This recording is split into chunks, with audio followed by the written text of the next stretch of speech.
آیت نمبر 74۔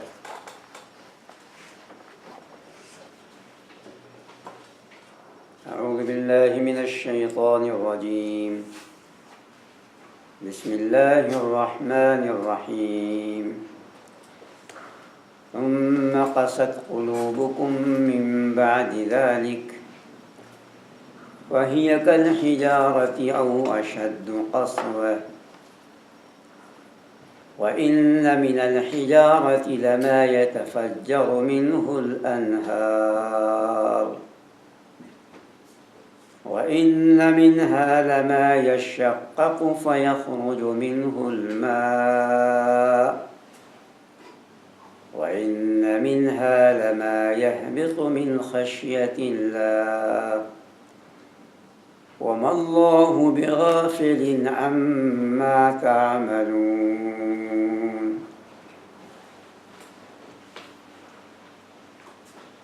پھر تمہارے دل اس کے بعد سخت ہو گئے تو وہ پتھر کی طرح ہو گئے یا اس سے بھی زیادہ سخت، اور پتھر میں سے وہ بھی ہیں جن سے نہریں جاری ہو جاتی ہیں، اور ان میں سے وہ بھی ہیں جو پھٹتے ہیں تو اس سے پانی نکل پڑتا ہے، اور اس میں سے وہ بھی ہیں جو اللہ کے خوف سے نیچے گرتے ہیں، اور اللہ غافل نہیں ہے اس سے جو تم کرتے ہو۔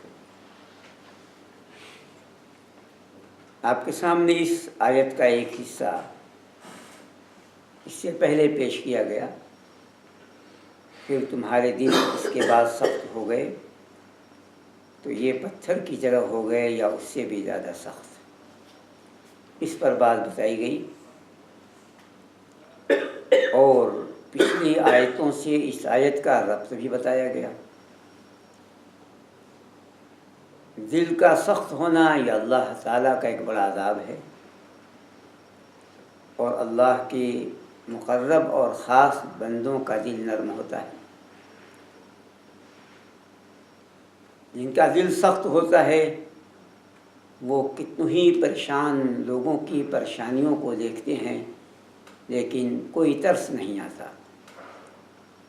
اور جن کے دل نرم ہوتے ہیں وہ فوراً ان کی پریشانی دور کرنے کے لیے کمر بستہ ہو جاتے ہیں۔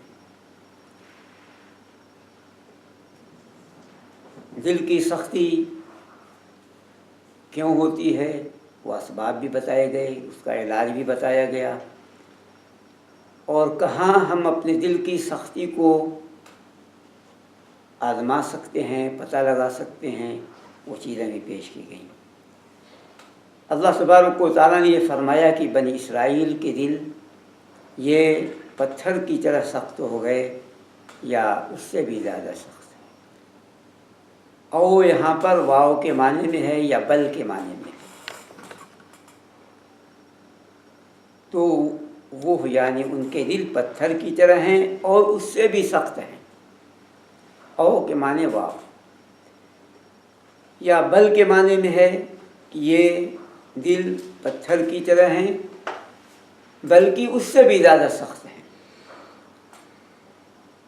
تو اللہ تبارک و تعالیٰ نے بنی اسرائیل کے دلوں کی سختی کی تشبیہ دی پتھر سے، اس لیے کہ پتھر سخت ہوتے ہیں۔ پھر اللہ تبارک و تعالیٰ نے یہ فرمایا کہ وَإِنَّ مِنَ الْحِجَارَةِ لَمَا يَتَفَجَّرُ مِنْهُ الْأَنْهَارُ، یہاں پر پتھر کی فضیلت بتائی اور فرمایا کہ یہ بنی اسرائیل تمہارے دلوں سے افضل بہتر تو پتھر ہیں، جبکہ دل کا جو مقصد ہے اس کے بنانے کا وہ اور پتھر کی خلقت کا جو مقصد ہے وہ دونوں میں فرق ہے۔ پتھر کی خلقت کا مقصد ہے سختی، اور دل کے پیدا کرنے کا مقصد ہے اس کا نرم ہونا، اس میں ایمان ہونا، اس میں یقین ہونا، دل کے امراض اس کا پاک ہونا، سمجھنا۔ تو جب جو مقصد نہ ادا کرے وہ بیکار سمجھی جاتی ہے۔ اگر ہمارے پاس کوئی سامان ہے اور جس مقصد کے لیے لائے ہیں وہ مقصد پورا نہ کرے تو ہم کہتے ہیں جی اب اس کو کچرے کے ڈبے میں پھینک دو۔ تو دل جس مقصد کے لیے ہے وہ مقصد پورا نہیں ہو رہا ہے، ہمارے دل نرم نہیں ہو رہے ہیں، اتنی آیتیں نشانیاں معجزات دیکھنے کے باوجود بھی تمہارے دل پتھر کی طرح سخت ہو گئے ہیں یا اس سے بھی زیادہ سخت ہو گئے ہیں۔ اس لیے اس سے زیادہ سخت کہ پتھر تو بعد ایسے ہیں جو نرم ہو جاتے ہیں۔ اب اللہ تبارک و تعالیٰ نے 3 قسم کے پتھر کا تذکرہ کیا جو تمہارے دل سے بھی زیادہ نرم ہیں۔ وَإِنَّ مِنَ الْحِجَارَةِ لَمَا يَتَفَجَّرُ مِنْهُ الْأَنْهَارُ، بے شک پتھروں میں سے بعض وہ ہیں جن سے نہریں جاری ہوتی، پہاڑوں سے بڑی بڑی ندیاں نکلی ہوئی ہیں، اور پہاڑ پتھر کا جو ہوتا ہے اس کا مقصد یہی ہے کہ وہ سخت رہے تاکہ زمین کے ہلنے سے بچائے۔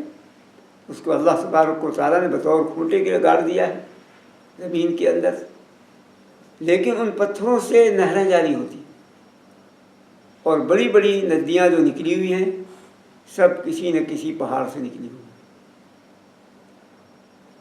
تو پتھر تو وہ ہیں کہ جس سے نہریں جاری ہو جاتی ہیں،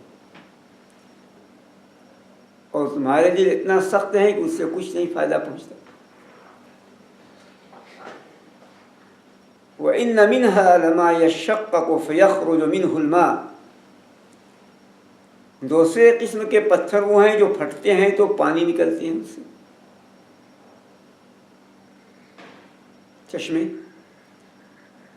فَقُلْنَا اضْرِب بِعَصَاكَ الْحَجَرَ فَانفَجَرَتْ مِنْهُ اثْنَتَا عَشْرَةَ عَيْنًا، ہم نے موسیٰ علیہ السلام سے کہا کہ آپ پتھر پہ ماریے اپنے عصا کو، اپنے عصا سے، تو 12 چشمے بہہ پڑے۔ نہر اور دریائیں وہ دور تک بہتی ہیں اور دور دور تک لوگ اس سے فیض یاب ہوتے ہیں، اور جو چشمے ہوتے ہیں وہ خاص محدود جگہ کے لیے ہوتے ہیں۔ تو بعض پتھر ایسے ہیں جن سے چشمے نکلتے ہیں، پانی نکلتا ہے، اور بعض پتھر ایسے ہیں جس سے دریا نکلتے ہیں، اور آج سائنسدانوں نے باقاعدہ اس کی تحقیق کیا ہے، اور اللہ تبارک و تعالیٰ نے بہت پہلے ہی بتا دیا کہ ایک اونچا دباؤ پڑتا ہے پتھر کے اندر تب اس سے ندیاں بہتی ہیں، اور جب وہ دباؤ کم ہوتا ہے تو چشمے نکلتے ہیں۔ اور آج لیبارٹری میں انہوں نے تحقیقات کیا ہے اور بتایا ہے ہر قسم کے پتھر نہیں ہے، کہ خاص پتھر ہیں جو اس دباؤ کی وجہ سے ٹوٹنے کی طاقت رکھتے ہیں، ٹوٹ جاتے ہیں تو پھر اس سے دریائیں اور یہ چشمے نکلتے ہیں اور انسان فیض یاب ہوتا ہے۔ اور اسی سے بہت سے لوگوں نے یہ کہا ہے کہ ایک عصا وہ ہے جو لوگوں تک پہنچے، وہ سب سے افضل ہے عطیہ، ایک وہ ہے جو وہاں جا کر اسے ملے، اس سے کم فضیلت والا ہے۔ تو پہلا پتھر وہ زیادہ فضیلت والا ہے کہ لوگوں کی حاجتیں ان کے گھر جا کر ان کے قریب پہنچ کر پوری کرتا ہے دریا جو ہے، اور چشمے جو ہوتے ہیں ان کی حاجت جب پوری ہوگی جب وہ اس کے پاس جائیں۔ یہی حال انسانوں کی عطا اور بخشش کا بھی ہے، ایک کا عام ہوتا ہے جو لوگوں تک وہ پہنچتا ہے، اور ایک وہ ہے جو لوگ ان تک پہنچتے ہیں تو اسے حاصل ہوتا ہے۔ دونوں میں خیر ہے، لیکن افضل وہ ہے کہ جس کا گھر گھر تک پہنچے، اور اس کے بعد دوسرے نمبر پر وہ ہے کہ لوگ اس کے پاس جائیں تو اسے حاصل ہو خیر کی چیزیں۔ تو اللہ تبارک و تعالیٰ نے یہ فرمایا ہے کہ بعض پتھر ایسے ہیں جس سے نہریں جاری ہوتی ہیں اور پورے دنیا سیریاب ہوتی ہے، فیضیاب ہوتی ہے اور اس سے فائدہ اٹھاتے ہیں، اور بعض وہ ہیں کہ اس کے پاس جا کر کے تو ان سے فیضیاب ہویا جاتا ہے۔ وَإِنَّ مِنْهَا لَمَا يَشَّقَّقُ فَيَخْرُجُ مِنْهُ الْمَاءُ۔ منہا کہا، اس سے بات معلوم ہے کہ ہر پتھر کی خاصیت نہیں ہے، خاص پتھر ہے، خاص پتھر ہیں کہ جن سے نہریں جاری ہوتی ہیں، اور خاص پتھر ہیں جن سے چشمے نکلتے ہیں اور پانی نکلتا ہے۔ وَإِنَّ مِنْهَا لَمَا يَهْبِطُ مِنْ خَشْيَةِ اللَّهِ۔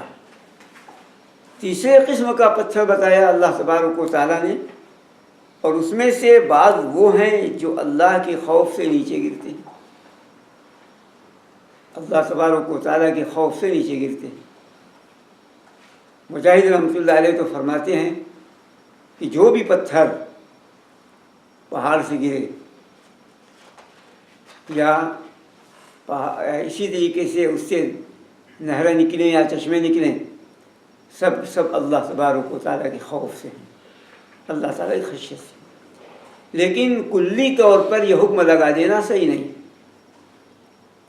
کہ ہر جو پتھر گرے وہ اللہ کے خوف سے گرتے ہیں، ایسا نہیں۔ ہاں، بہت سے پتھر اللہ تبارک و تعالیٰ کے خوف سے گرتے ہیں، اور یہ اللہ تبارک و تعالیٰ نے بتایا، گویا پتھروں کے اندر بھی اللہ تعالیٰ کا خوف ہے،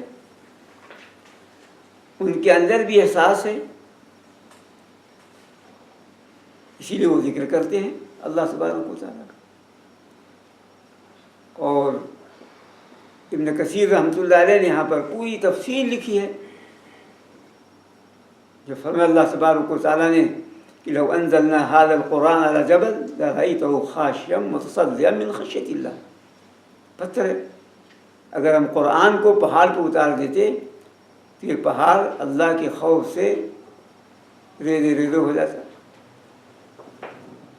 گرنے لگتا۔ فرمایا اللہ تبارک و تعالیٰ کی إِنَّا عَرَضْنَا الْأَمَانَةَ عَلَى السَّمَاوَاتِ وَالْأَرْضِ وَالْجِبَالِ فَأَبَيْنَ أَن يَحْمِلْنَهَا وَأَشْفَقْنَ مِنْهَا وَحَمَلَهَا الْإِنسَانُ۔ ہم نے یہ امانت، یہ دین، یہ فطرت ہم نے آسمانوں پہ پیش کیا، زمینوں پہ پیش کیا، پہاڑوں پہ پیش کیا، پہاڑ پتھر تو انہوں نے انکار کر دیا کہ ہمارے لیے صلاحیت نہیں کہ ہم اس امانت کو اٹھا سکیں۔ فَأَشْفَقْنَ مِنْهَا، ڈر گئے، خوفزدہ ہو گئے۔ ان خوفزدہ ہونے والوں میں پہاڑ بھی ہے جو پتھر کا ہے، جبکہ پہاڑ جمادات میں سے ہم کہتے ہیں اس کے اندر کوئی جان نہیں، تو اللہ تبارک و تعالیٰ نے فرمایا ہے کہ انہوں نے انکار کیا کہ ہمارے اندر طاقت امانت کو اٹھانے کی نہیں۔ اسی طرح رسول اکرم صلی اللہ علیہ وآلہ وسلم ارشاد فرماتے ہیں کہ میں بعثت سے پہلے مکے میں ایک پتھر کو جانتا ہوں جو مجھ کو سلام کیا کرتا تھا، بغیر حس کے، بغیر شعور کے کیسے وہ سلام کرے گا؟ لیکن اللہ تبارک و تعالیٰ نے مخصوص طور پر ان کے اندر یہ صلاحیت رکھی ہے، تو پتھر بھی اللہ کے خوف سے گرتا ہے۔ فَتَجَلَّى رَبُّهُ لِلْجَبَلِ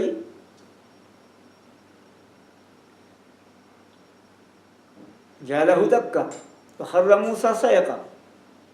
جب اللہ تبارک و تعالیٰ کی تجلی طور پہاڑ پہ نازل ہوئی، ان کے رب نے جب تجلی نازل کی پہاڑ پر، تو پہاڑ کی تجلی پہاڑ پر جہاں نازل ہوئی وہ گر گیا، گرنے لگا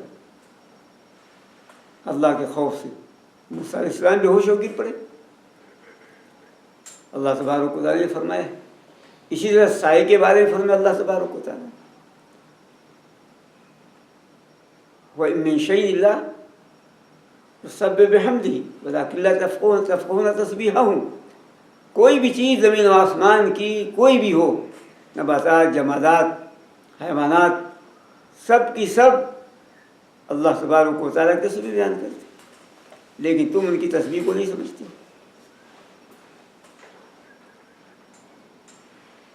اسے اللہ تبارک و تعالیٰ نے دوسری آیت میں فرمایا سورہ نور کے اندر اللہ تبارک و تعالیٰ نے کہ زمین و آسمان اور اس کی تمام چیزیں وہ اللہ کی پاکی بیان کرتی اور سب کو علم ہے، قد علم صلاۃہ و تسبیح ہے، سب کو پتہ ہے کہ انہیں رب کے لیے نماز کیسے پڑھنی ہے، رب کی پاکی کیسے بیان کرنا ہے، سب کو خبر ہے کہ یہ پتھر جیسی جامد چیز بھی اللہ کے خوف سے گرتی ہے۔ روایتوں میں آتا ہے کہ رسول اکرم صلی اللہ علیہ وآلہ وسلم کے قتل کے در پہ ہوئے مکے کے لوگ اس وقت آپ صلی اللہ علیہ وآلہ وسلم حرا کے قریب تھے، جبل حرا کے پاس تھے۔ حرا نے کہا ہے محمد صلی اللہ علیہ وسلم، میرے رسول اللہ صلی اللہ علیہ وسلم آپ میرے اوپر آ جائیے۔ اس نے کہا اپنی زبان سے،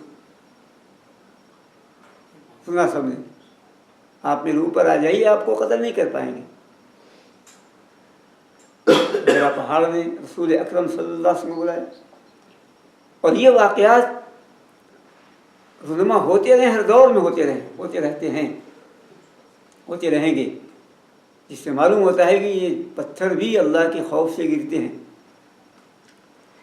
اور ابن کثیر رحمۃ اللہ علیہ نے ایک دو مثالیں واقعات لکھے ہیں۔ ابن عساکر رحمۃ اللہ علیہ نے اپنی کتاب میں لکھا ہے ہمارے ایک بزرگ کا واقعہ کہ جب وہ کوئی حکمت کی بات کرتے تھے تو وہاں ایک پتھر کا ستون تھا، تو اس سے پانی گرنے لگتا تھا، کوئی پتھر روتا تھا، اللہ کے خوف سے وہ پتھر رونے لگتا تھا، جبکہ جب وہ ذکر کرتے تھے کوئی حکمت کی بات، دین کی بات، صحیح بات پیش کرتے تو اس ستون سے پانی نکلتا تھا، پتھر روتا تھا۔ انسان کا دل کتنا سخت ہے۔ لیکن بعد ہمارے بزرگ کہتے ہیں کہ وہ ایک سفر میں تھے یزید بن مروان کے ساتھ، ایک صاحب کے پاس ایک دوات تھی، دوات جس میں سیاہی رکھی جاتی ہے، اس زمانے پتھر کا ہوتا تھا، تو ایک صاحب نے کوئی حکمت کی بات کہی تو وہ پتھر زور کی چیخا اور پھٹ گیا۔ وہ دوات جو پتھر کی تھی زور کی چیخ نکلی اس سے، اور وہ سیاہی جس میں رہتی تھی وہ پتھر پھٹ گیا۔ اللہ تبارک و تعالیٰ کے خوف سے اس حکمت جو بیان کیا ان بزرگ نے، تو اللہ تبارک و تعالیٰ کے خوف سے یہ پتھر گرتے ہیں۔ تو پتھر تو ایسے بھی ہیں، لیکن تمہارے دل اتنے سخت ہو گئے، اتنے زیادہ سخت ہو گئے، یہ فرمایا اللہ تبارک و تعالیٰ نے کہ بعض پتھر تو نرم ہو جاتے ہیں، ان سے نہریں نکلتی ہیں، ان کا فیض عام ہو جاتا ہے، اور بعض پتھر ایسے ہوتے ہیں جس کے پھٹنے سے پانی نکلتا ہے، چشمے نکلتے ہیں، تو اس کا فیض پھر بھی ہوتا ہے، خاص ہوتا ہے۔ بعض پتھر ایسے ہوتے ہیں جو اللہ کے خوف سے اوپر سے نیچے اترتے ہیں، گرتے ہیں، یا نیچے ہیں تو اللہ کے خوف سے پھٹ جاتے ہیں، لیکن تمہارے دل اتنے سخت ہیں کہ اللہ تبارک و تعالیٰ کی اتنی عظیم آیتیں دیکھنے کے بعد اور مردوں کو زندہ کرنے کے بعد، مردے کو زندہ کیا اللہ تبارک و تعالیٰ نے، اور دونوں مقتول تھے، گائے کو بھی ذبح کیا گیا، وہ شخص تھا بنی اسرائیل کا مالدار، اسے بھی وہی مقتول تھا، قتل ہوا تھا، اس کو گائے کے کسی حصے سے ملا دیا گیا، وہ زندہ ہو گیا، پھر بھی تمہارے دل نرم نہیں ہوئے کہ اللہ کے لیے جھک جائیں۔ اور یہ بات بتائے گی کہ اس امت کو تنبیہ ہے، امت کے دل ایسے نہیں ہونے چاہیے، اور افسوس کی بات یہ آج ہمارے دل ایسی ہے، آج ہمیں رونا نہیں آتا، اللہ کے خوف سے آنسو نہیں نکلتے، مصیبتوں میں نکل آتے ہیں، پریشانیوں میں نکل آتے ہیں، کسی کی موت پہ نکل آتے ہیں، لیکن اللہ کے خوف سے نہیں نکلتے۔ اور ہمارے اسلاف کا حال تو ایسا تھا کہ وہ زیادہ رونے کی وجہ سے انہیں ناک وغیرہ، آنکھ کے ساتھ ناک بھی بہنے لگتی تھی، تو چھپا کے کہتے تھے کہ بڑا زکام بھی بہت پریشان کرتا ہے، زکام کی وجہ سے نہیں ناک بہتی تھی، زیادہ رونے کی وجہ سے بہنے لگتی، تو اس رونے کو چھپانے کے لیے کہتے تھے کہ زکام بھی بہت بیماری ہے، مجھے زکام ہمیشہ رہتا ہے. کہتے ہیں ہمیشہ میں زکام رہتا ہے، تاکہ لوگوں کو علم نہ ہو کہ اللہ خوف سے روتے ہیں. تو اللہ تبارک و تعالیٰ نے یہ فرمایا. اس لیے سخت دل، یہ سخت دل والا اللہ تبارک و تعالیٰ سے سب سے دور رہتا ہے، سب سے دور. فرمایا رسول اللہ صلی اللہ علیہ وسلم، ترمذی شریف کی حدیث ہے کہ ان ابعد الناس من اللہ القلب القاسی، لوگوں میں اللہ تبارک و تعالیٰ سے سب سے زیادہ دور، جو اللہ سے سب سے دور ہوتا ہے، وہ ہے جس کا دل سخت دل، سخت دل ہے. سخت دل والا وہ اللہ تبارک و تعالیٰ کی سب سے دور ہوتا ہے. بعض لوگوں نے یہاں کہا کہ بعض پتھر جو اللہ کے خوف سے گرتے ہیں وہ اولے ہیں، تو یہ صحیح نہیں ہے. ابن کثیر رحمۃ اللہ فرمائے کی روایتیں ہیں اور 2 صاحب نے یہ روایتیں نقل کی ہیں، لیکن یہ صحیح نہیں ہے. تعبیر کی ضرورت ہی نہیں، جب ہمیں معلوم ہے روایتوں سے، آیتوں سے کہ پتھر اللہ کے خوف سے گرتے ہیں اور اللہ کا خوف ان کے اندر آتا ہے، تو پھر ہمیں اس تعبیر کی ضرورت نہیں کہ اس سے مراد اولے، جو بارش میں اولے ہوتے ہیں، برف جو اولے پڑتے ہیں وہ مراد ہیں. اس کی کوئی ضرورت نہیں، اور یہ صحیح نہیں ہے. رسول اکرم صلی اللہ علیہ وآلہ وسلم نے حجر اسود کے بارے میں فرمایا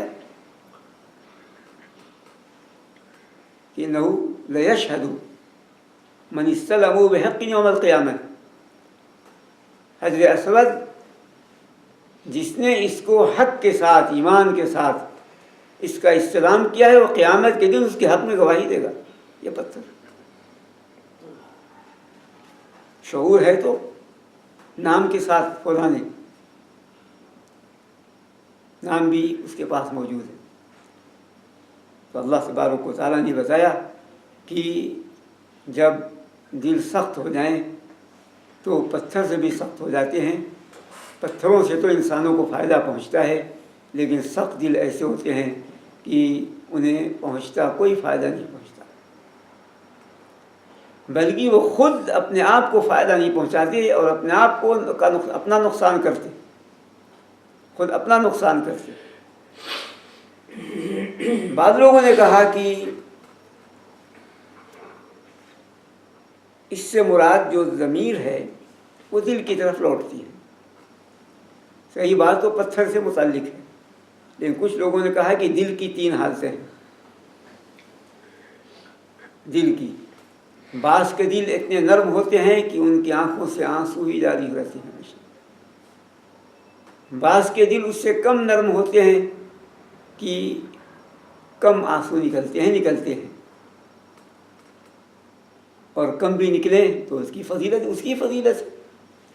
جو فرمائے رسول اکرم صلی اللہ علیہ وآلہ وسلم نے کہ 2 قطرے کو جہنم کی آگ نہیں چھوئے گی. ایک آنسو کا قطرہ جو اللہ کے خوف سے نکلا ہے، آنسو کا قطرہ جو اللہ تبارک و تعالیٰ خوف سے نکلا ہے، اس پر آنکھ کو جہنم نہیں چھوتی. تو اس لیے تھوڑا بھی اگر نکلتا ہے تو بھی خیر ہے. لیکن اگر اللہ کے خوف سے آنسو نہیں نکلتا ہے لیکن خوف ہے تو بھی وہ اس میں خیر ہے. اور یہ تیسری صورت جو بتائی ابن کثیر رحمۃ اللہ علیہ روایت نقل کی ہے کہ وَإِنَّ مِنَ الْحِجَارَةِ لَمَا يَتَفَجَّرُ مِنْهُ الْأَنْهَارُ كَثْرَةُ الْبُكَاءِ وَإِنَّ مِنْهَا لَمَا يَشَّقَّقُ فَيَخْرُجُ مِنْهُ الْمَاءُ قَلِيلُ الْبُكَاءِ وَإِنَّ مِنْهَا لَمَا يَهْبِطُ مِنْ خَشْيَةِ اللَّهِ. پہلی جس سے نہریں جاری ہوتی ہیں وہ جس سے بہت آنسو نکلتے ہیں، بہت زیادہ. دوسری وہ جس سے پانی نکلتا ہے، وہ جس سے کم آنسو نکلتے ہیں. اور تیسرا وہ جس اللہ کے خوف سے گرتے ہیں، یعنی دل درستا ہے لیکن آنسو اندر ہی رہتا ہے، آنکھ سے نہیں نکلتا. اور یہ تیسرے مرتبے پر ہے. پہلے مرتبے پر پہلے اور دوسرے ہیں، تو تیسرے مرتبے ایسا دل کم سے کم کانپتا تو ہے، رس ہو جاتا ہے، لیکن پھر بھی آنکھ سے آنسو بہنا چاہیے، نکلنا چاہیے. اس لیے کہ بات بتائی گئی اس سے پہلے کہ جب آنکھیں جب دل سخت ہو جاتا ہے تو آنکھوں میں قحط آ جاتا ہے، یعنی آنسو بند ہو جاتا ہے، اس سے آنسو نہیں نکلتا۔ تو اس لیے اللہ تبارک و تعالیٰ امت کو تنبیہ کی ہے، اور بنی اسرائیل کے بارے میں بتایا ہے کہ ان کے دل تو اس حد تک سخت ہیں کہ ان سے بہتر تو پتھر ہیں۔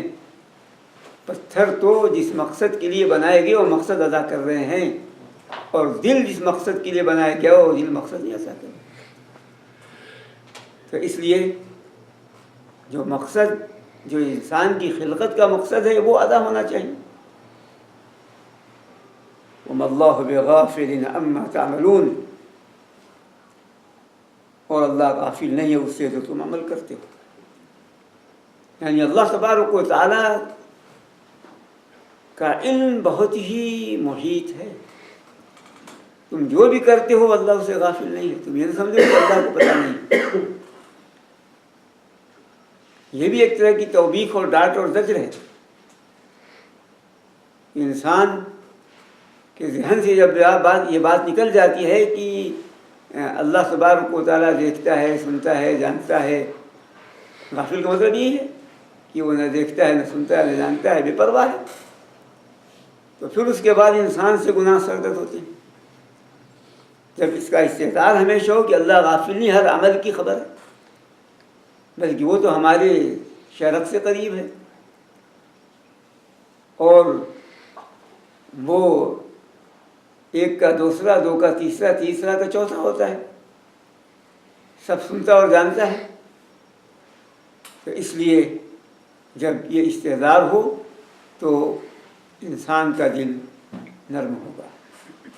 جب اللہ تبارک و تعالیٰ کا علم محیط ہے، یہ اس کا استحضار ہوگا تو انسان عمل کرے گا، اللہ کا خوف نظر پیدا ہوگا، اللہ کا خوف پیدا ہوگا، دل نرم ہوگا۔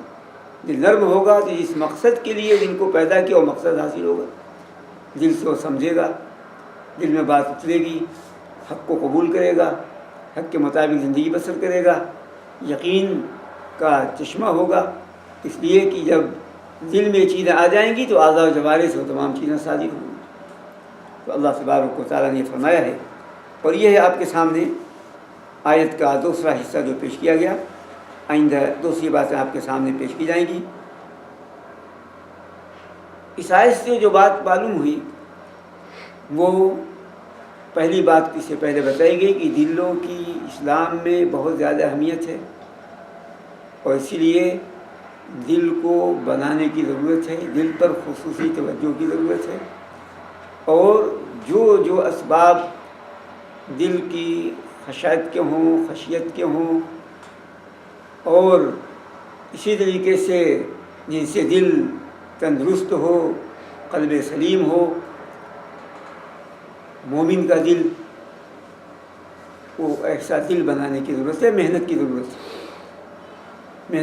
ہے کہ وہ دل، اور بتائے کہ وہ دل علم سے حاصل ہوگا، ذکر سے حاصل ہوگا، علم کی مجلسوں میں حاضری سے حاصل ہوگا، خدمت خلق سے حاصل ہوگا، کمزوروں کی مدد سے حاصل ہوگا، وہ دل عام طور پر ایسا ہوگا۔ اسی طریقے سے یہ بات بتائی گئی کہ فیض کی 3 قسمیں ہیں، ایک عام ہے جو سب تک پہنچے، ایک خاص ہے جو اس تک پہنچ کر حاصل ہو، اور ایک وہ ہے کہ وہ خود اپنے آپ کو ہی فائدہ پہنچائے۔ یہ بات بتائی گئی کہ اسی میں تنبیہ بھی ہے کہ وہ عطیہ جو عام ہو وہ بہتر ہے، وہ عطیہ جو خاص ہو وہ اس سے کم بہتر ہے۔ تو اللہ تبارک و تعالیٰ نے فرمایا، یہ آپ کے سامنے آج کی مختصر سی بات جو پیش کی گئی، انشاءاللہ آئندہ آپ کے سامنے مزید دوسری باتیں پیش کی جائیں گی۔ انہی پہ اکتفا، وصلی اللہ علیہ سیدنا مولانا محمد وعلی آلہ وصحبہ وسلم۔